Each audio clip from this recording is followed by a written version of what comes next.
Hello বন্ধুরা, আজকের আরও একটা গুরুত্বপূর্ণ টেক নিউজ নিয়ে আমি প্রিয়তোষ আপনাদের সামনে।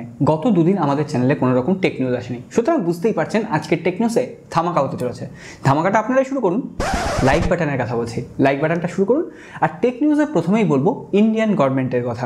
ইন্ডিয়ান গভর্নমেন্টের ইডি দপ্তর চাইনিজ যে স্মার্টফোন কোম্পানিগুলো রয়েছে ওপো, ভিভো, শাওমি, এদেরকে ওই ট্যাক্স ফাঁকি দেওয়ার অভিযোগে কিন্তু বিভিন্ন ধরনের নোটিশ পাঠিয়েছে। আজকে তারা কিন্তু এই সমস্ত চাইনিজ স্মার্টফোন কোম্পানিগুলোর কাছে আরও একটা নোটিশ পাঠিয়েছে। সেই নোটিশে জানতে চাওয়া হয়েছে এই যে অ্যাফোর্ডেবল প্রাইস পয়েন্টে এরা স্মার্টফোন লঞ্চ করছে ইন্ডিয়ায়, এর পেছনে আসল কারণটা কি? কারণ অলরেডি একটা স্মার্টফোন তৈরি করতে যা যা লাগে, ডিসপ্লে, প্রসেসর, এগুলোর দাম তো বাড়ছে।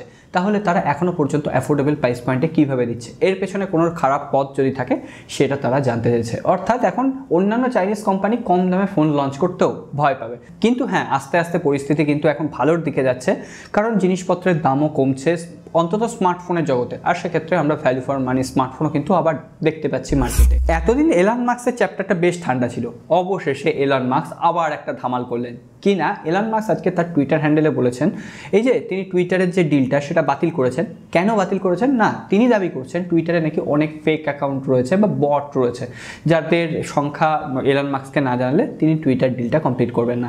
কিন্তু টুইটারের যে বর্তমান সিইও রয়েছেন পরাগ আগরওয়াল, তিনি এই কথা মানতে রাজি নন। তাই জন্য একদম সরাসরি এলন মাস্ক চ্যালেঞ্জ ছুড়েছেন পরাগ আগরওয়ালকে। এলন মাস্ক সরাসরি পাবলিক ডিবেটেও রাজি পরাগ আগরওয়ালের সাথে। এখন দেখা যাক টুইটারের বর্তমান সিইও পরাগ আগরওয়াল পাবলিক ডিবেটে এলন মাস্কের সঙ্গে অংশগ্রহণ করেন কিনা। আজকে খুবই একটা ইন্টারেস্টিং তথ্য আপনাদের সাথে শেয়ার করব। চায়নায় মোবাইল স্যাটিসফ্যাকশন রিপোর্ট। অ্যাকচুয়ালি আপনারা যে পুরনো ফোনটা ইউজ করছেন সেই ফোনটা ইউজ করে আপনি কতটা স্যাটিসফাই, তো তার উপর কিন্তু একটা সমীক্ষা চালানো হয়। চাইনিজ একটা রিপোর্ট থেকে দেখতে পাচ্ছি আমরা একদম প্রথমে আইফোন রয়েছে, একদম সবার সেরা। কিন্তু সব থেকে ইন্টারেস্টিং একদম সব শেষে রয়েছে স্যামসাং। অর্থাৎ যারা চাইনিজ মার্কেটে স্যামসাংয়ের ফোন ইউজ করছেন তারা কিন্তু স্যামসাংয়ের ফোন নিয়ে অতটা স্যাটিসফাইড নন। তো দেখা যাক এ ব্যাপারে আপনার মত কি, আপনি কি স্মার্টফোন ইউজ করছেন, কি স্মার্টফোন বলতে কোন কোম্পানির স্মার্টফোন ইউজ করছেন, আর সেই স্মার্টফোনটা ইউজ করে কি আপনি স্যাটিসফাইড, সেটা অবশ্যই কমেন্ট করে লিখে জানান। এরপর ছোট্ট করে একটা হোয়াটসঅ্যাপের আপডেট দিয়ে দিই। হোয়াটসঅ্যাপ লগ ইন অ্যাপ্রুভাল বলে আরও একটা নতুন প্রসেস শুরু করতে চলেছে। এর ফলে হোয়াটসঅ্যাপ দাবি করছে লগ ইন অ্যাপ্রুভাল যদি আপনি নিয়ে নেন তাহলে সেক্ষেত্রে আপনার হোয়াটসঅ্যাপ অ্যাকাউন্টটা আরও বেশি সিকিওর থাকবে, আরও বেশি এনক্রিপ্টেড থাকবে। কোনো রকম থার্ড পার্টি অ্যাপ্লিকেশন আপনার ওই হোয়াটসঅ্যাপের চ্যাট দেখতেও পাবে না। সো দেখা যাক, হোয়াটসঅ্যাপ তো চলতেই থাকে। তো এই ফাঁকে একটু ক্ষমা চেয়ে নিই, কারণ গায়ে প্রচণ্ড জ্বর এসছে। আপনারা জানেন আমি ইদানিং খুবই ভুগছি, তো বৃষ্টিতে ভেজার কারণে গায়ে জ্বর এসছে, গলা হয়তো একটু আটকে যাচ্ছে। তো যদি কোনো রকম ভয়েসে অসুবিধা হয় ক্ষমা করে দেবেন। অবশেষে বাজারে ফিরল এলজি। আপনারা সকলেই জানেন এলজি তাদের স্মার্টফোন সেক্টরটা 2021 সালে বন্ধ করে দিয়েছিল, কিন্তু অবশেষে এলজি দক্ষিণ কোরিয়ার মার্কেটে তাদের একটা ট্যাবলেট লঞ্চ করেছে, এলজি আলট্রা ট্যাব, যেখানে 10.35 ইঞ্চির ডিসপ্লে রয়েছে এবং কোয়ালকম স্ন্যাপড্রাগন 680 প্রসেসর রয়েছে। যদিও এই ট্যাবলেটটা কিন্তু বাংলাদেশের মার্কেটে আসার সম্ভাবনা নেই, কিন্তু এতদিন পরে এলজি তার নীরবতা ভেঙেছে, এটাই অনেক বড় খবর। এবার আসি নোকিয়ার খবরে। মাত্র 5000 টাকার কমে নোকিয়া কিন্তু এবার তাদের ফোল্ডিং ফোন লঞ্চ করলো। কি ঘাবড়ে গেলেন? একদম ঘাবড়ানোর কিছু নেই। নোকিয়া যখন রয়েছে তখন কম দামে ফোল্ডিং ফোন দেবে, এটাই তো স্বাভাবিক। নোকিয়া আজকে ইউকের মার্কেটে লঞ্চ করেছে নোকিয়ার একটা ফ্লিপ ফোন, যার মডেল নাম্বার 2660। মোটামুটি ইন্ডিয়ান মার্কেট বা বাংলাদেশের মার্কেটে যদি আমি প্রাইসটা কনভার্ট করি 5000 রুপির আশেপাশে দাম দাঁড়াচ্ছে। এখানে কিন্তু আবার দুটো ডিসপ্লে রয়েছে, ভেতরের ডিসপ্লেটা 2.2 ইঞ্চির, বাইরের ডিসপ্লেটা 1.6 ইঞ্চির। 5000 mAh ব্যাটারি রয়েছে এবং ইউনিসকের কিন্তু একটা চিপসেট রয়েছে। যদিও এটা অ্যান্ড্রয়েড সাপোর্টেড কোনো মোবাইল নয়, তবে হ্যাঁ, নোকিয়ার এই ধরনের মোবাইল ফোনগুলো বয়স্ক লোকেদের জন্য খুবই হ্যান্ডি হতে পারে। রিয়েলমির পক্ষ থেকে একটা বাজেট ক্যাটাগরি স্মার্টফোন সামনের সপ্তাহে কিন্তু ইন্ডিয়ান মার্কেটে লঞ্চ করতে চলেছে। Realme C33 চারটে কালার ভ্যারিয়েন্টে লঞ্চ হবে। ইউনিসকের প্রসেসর থাকবে, 5000 mAh ব্যাটারি, 6.6 ইঞ্চির একটা HD+ ডিসপ্লে থাকবে। এছাড়াও 13 মেগাপিক্সেলের রেয়ার ক্যামেরা, 5 মেগাপিক্সেলের সেলফি ক্যামেরা থাকবে। মোটামুটি বলা হচ্ছে 7 থেকে 8000 রুপিতে এই স্মার্টফোনটা লঞ্চ করবে Realme C33। আপডেট করলেই খারাপ হয়ে যাচ্ছে ডিসপ্লে? না, সমস্ত স্মার্টফোনের ক্ষেত্রে নয়। OnePlus 8T স্মার্টফোনটা যারা ইউজ করছেন সেই ফোনটাতে কিন্তু অ্যান্ড্রয়েড 12-এর আপডেট রয়েছে। যারা আপডেট করতে গেছেন অনেকেরই কিন্তু ডিসপ্লের ভেতরে বিভিন্ন ধরনের দাগ চলে আসছে আপডেট করার পরে। সুতরাং OnePlus 8T আপনারা যারা ইউজ করছেন রিকোয়েস্ট করবো আপডেট এলে একটু ওয়েট করুন, না হলে কিন্তু আপনার ডিসপ্লের অবস্থা এরকম হতে পারে। iPhone 14 সিরিজ শুধুমাত্র এখন লঞ্চের অপেক্ষা, কিন্তু তার আগে স্যামসাংয়ের ফোল্ড ইভেন্ট আছে কিন্তু। যাই হোক, iPhone 14 সিরিজের পক্ষ থেকে আজকে খবর আসছে iPhone 14 সিরিজের ফোনগুলো নির্ধারিত সময়েই নাকি লঞ্চ করবে, কিন্তু হ্যাঁ, সেই ফোনগুলো সেল একটু দেরিতে শুরু হতে পারে, কারণ নাকি চিপ ক্রাইসিস, এমনকি মার্কেটে প্রোডাকশনেরও কিন্তু বিভিন্ন অভাব রয়েছে।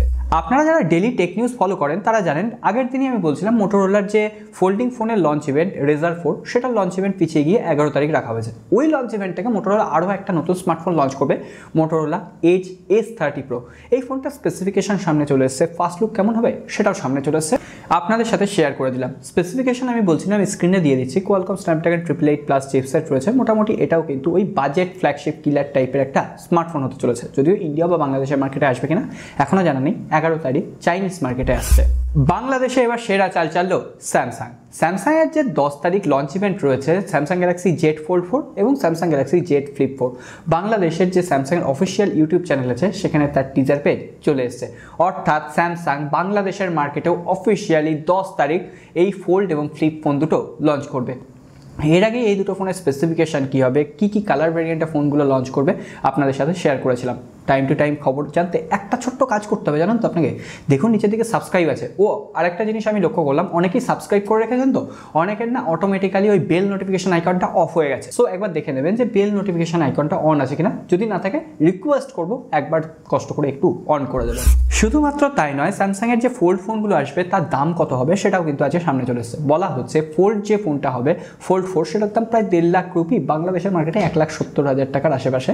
যে ফ্লিপ 4 ফোনটা হবে সেটা মোটামুটি 90,000 রুপির আশেপাশে লঞ্চ করতে পারে। 12GB 256GB এবং 8GB 128GB RAM variant available থাকবে। ভিভো V25 সিরিজ অবশেষে কিন্তু 17 তারিখ ইন্ডিয়ান মার্কেটে লঞ্চ করছে। এটা পুরনো খবর, আগেই আপনাদের সাথে সেটা শেয়ার করে দিয়েছিলাম। অবশেষে ভিভো V25 Pro যে ফোনটা হবে বা ভিভো V25 সিরিজ যে ফোনটা হবে সেই ফোনের ফার্স্ট লুক আজকে সামনে চলে এসেছে। দেখতে একই রকম লাগছে, ওই IQ Neo 6 এর মতো লাগছে, এমনকি স্পেসিফিকেশনও আপনাদের সামনে দিয়ে দিলাম। এখানে মিডিয়াটেকের ডায়মেনসিটি 1300T চিপসেট রয়েছে, এছাড়াও কার্ভ ডিসপ্লে রয়েছে, 2.5D 67 ওয়াটের ফাস্ট চার্জিং টেকনোলজি রয়েছে, এছাড়াও 64 মেগাপিক্সেলের ট্রিপল রেয়ার ক্যামেরা রয়েছে। এখনও পর্যন্ত বলা হচ্ছে এর যে পার্পল কালারের ভ্যারিয়েন্টটা থাকবে সেটা নাকি কালার চেঞ্জিং ব্যাক প্যানেল হবে। সো দেখা যাক, এই ফোনটার জন্য আপনারা অপেক্ষা করতে পারেন।